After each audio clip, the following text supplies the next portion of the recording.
you see ads on TV about the Humane Society and, you know, rescue this dog, save this dog, but they're not trying to rescue or save the kid down the street.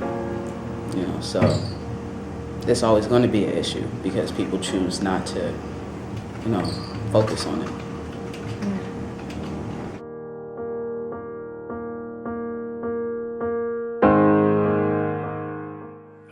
This bill, I think, truly calls attention to the issue and really recognizes that we have to be able to find a way to provide stability in a place for these young people to live.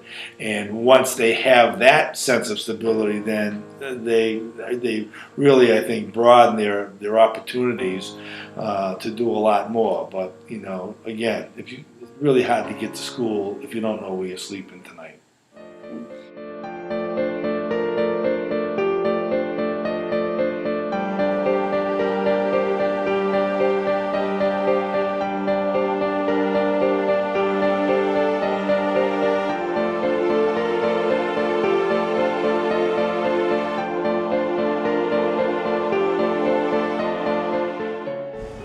I didn't go to school because when I was going to school, I was wearing the same thing over and over again, and kids were making fun of me. You know, they're like, "Oh, this kid smells bad," or "Why can't you ever wear something else?" And I didn't want to be like, "I'm homeless. What am I supposed to do?"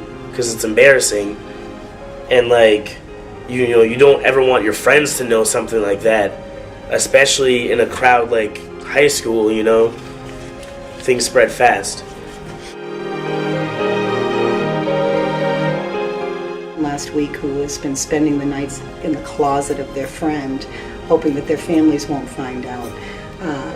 We have people, of course, for their sexual orientation who have been dropped off in other states by their families like unwanted animals that have nowhere to go.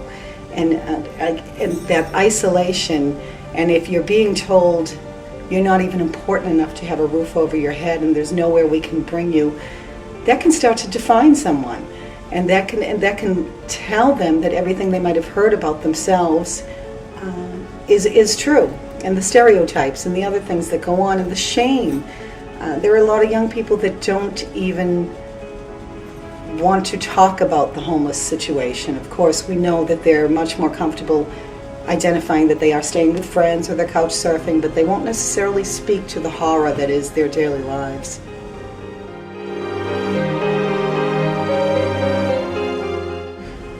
My experience being homeless definitely was the most horrible experience for me.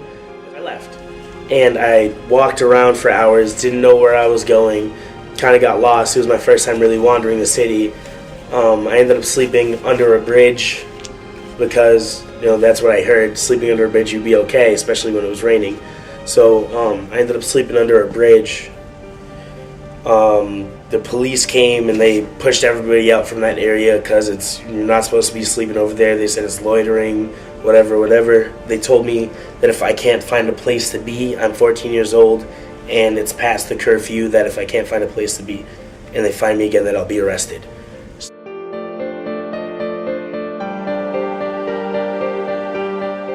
So being on the streets isn't the best thing ever, because I've been on the streets before myself.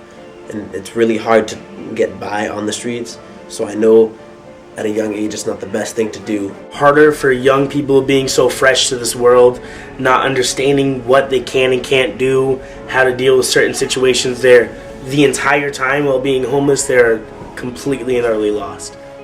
You know, even though you have your friends, you just feel so alone, like nobody really loves you but your friends. And it's cool, but you just want that family love, you know?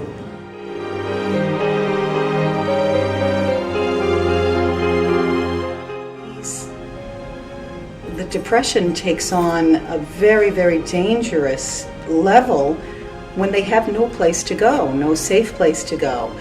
How are they going to function and think about their schoolwork, about learning, about their futures, about any direction in their lives when their daily thoughts are on their own survival and where they're going to stay that night and how they're going to eat and who is there to really care about them and to know that they matter and that they have a place in this world, that they belong.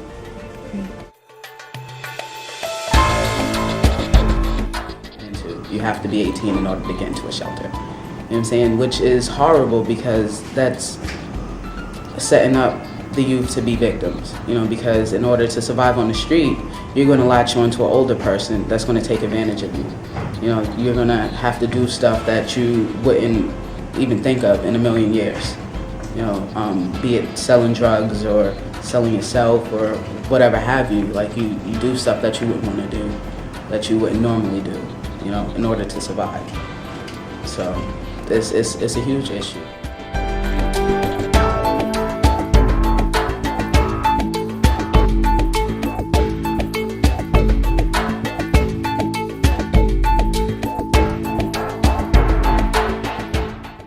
I didn't have anywhere to go. My dad had moved to Boston. I tried to call him to see if I can come out to Boston to stay a couple of nights. I didn't tell him that I was homeless, but he told me, you know, he was out on a business trip. There was nothing he could do. He didn't know I was homeless, so I wasn't gonna tell him. I didn't want him, you know, I didn't want him to know. I always wanted, like, kind of always wanted to impress my dad, but being homeless definitely isn't how to do it. I tried to get an apartment. I had a job, I tried to get an apartment, but I couldn't afford it. It was like $700 a month for rent, and then I had to pay for heating and all that. That didn't work out. I ended up getting fired from my job because I didn't come in smelling good, because I was spending my money on food so I could eat. There's like some pantries, but a lot of them now you have to be 18, you have to have an ID, like you have to fill out paperwork. It's not like you can just come in and take food. Mass ID costs $25. Where are you gonna pull the $25 from? You know what I'm saying? Are you supposed to like do a magic trick and just pull it out your The ass? shelters, they need all the history of you being locked up, all your vaccines, everything, and it's hard for a 17, 18-year-old with no money, no transportation to get to that kind of stuff. So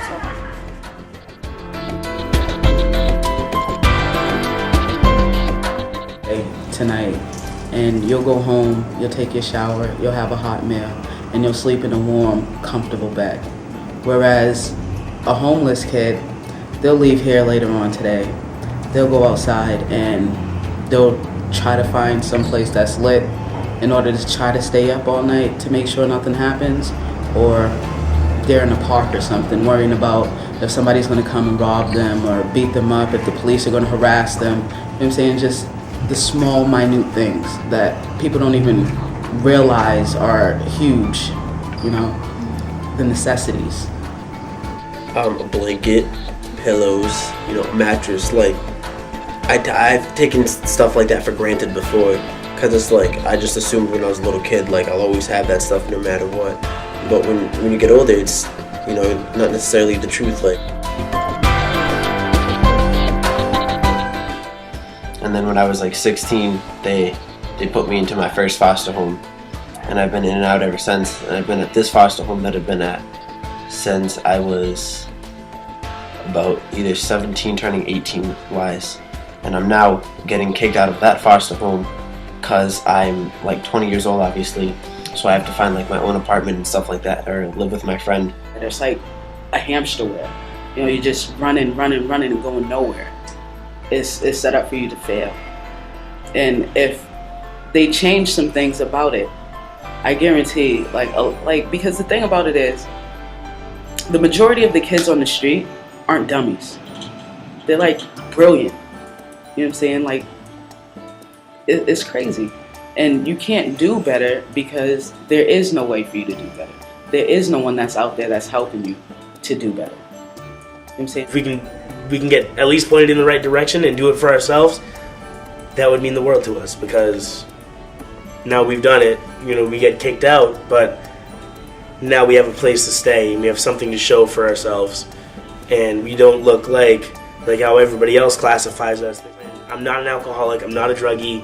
I do have a job, and I work for my, work to make a living. I do what I need to do.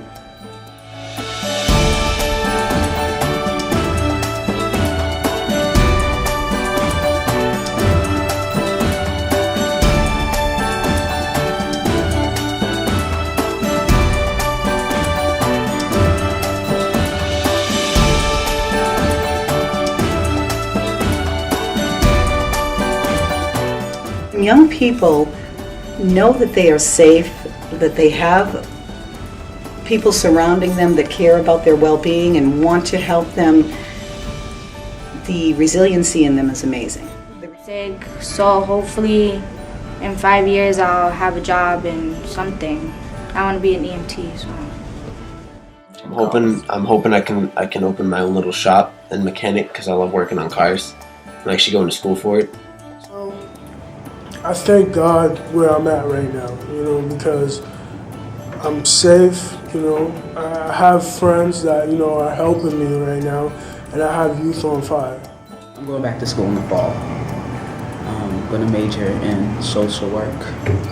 So hopefully, I can get a job here and do what they do for, the next generation of kids that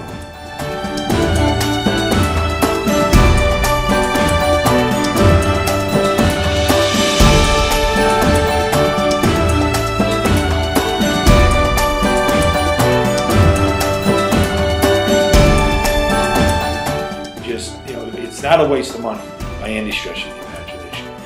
It's really an effort to try to help folks get themselves on their own 2 feet. And think about being 15 and being homeless. I know I couldn't survive on the streets by myself at age 15.